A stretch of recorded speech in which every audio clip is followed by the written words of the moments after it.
കേരളത്തിൽ ഭരണവിരുദ്ധ വികാരമുണ്ട് എന്ന് തന്നെയാണ് വിലയിരുത്തുന്നതെന്ന് ഓർത്തഡോക്സ് സഭാധ്യക്ഷൻ മാർത്തോമ മാത്യൂസ് തൃതീയൻ കാത്തോലിക്ക ബാവ. രാഷ്ട്രീയം മാറി മറിയുന്നതിനാൽ ഒന്നും പ്രവചിക്കാൻ സാധിക്കില്ല. ഇത്തവണത്തെ ക്രിസ്മസ് പുതുവത്സര ആഘോഷം സഭയുടെ വിവിധ സ്ഥാപനങ്ങളിലുള്ള ദിവ്യാംഗരായ മക്കൾക്കൊപ്പമാണ്. കൂടാതെ പ്രഥമ മാർത്തോമൻ പുരസ്കാരം ഗോപിനാഥ് മുതുകാടിനെ സമ്മാനിക്കുമെന്നും അദ്ദേഹം പറഞ്ഞു.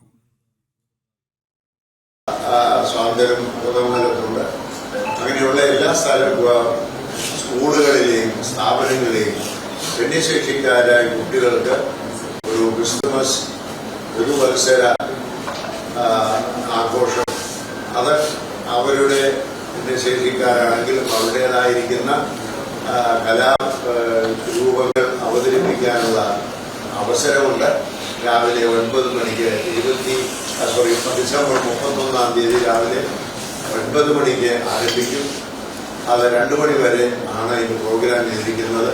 അവരോടൊപ്പം ഒരുമിച്ച് ഒരു ക്രിസ്മസ് പുതുവത്സര വിരുന്ന് അവരോടൊപ്പം പഠിക്കുവാനും ഉദ്ദേശിക്കുന്നുണ്ട്.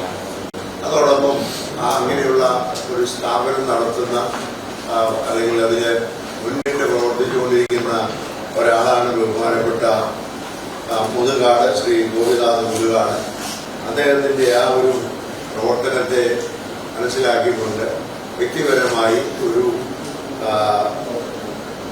ഒരു പുരസ്കാരം അദ്ദേഹത്തിന് നൽകണമെന്ന് ആഗ്രഹിക്കുന്നു. സഭയുടേതായി മാർത്തോമൻ പുരസ്കാരം എന്ന് പറയുന്ന ഒരു പുരസ്കാരം അദ്ദേഹത്തിന് സമ്മാനിക്കുവാനായിട്ട് ആഗ്രഹിക്കുന്നു.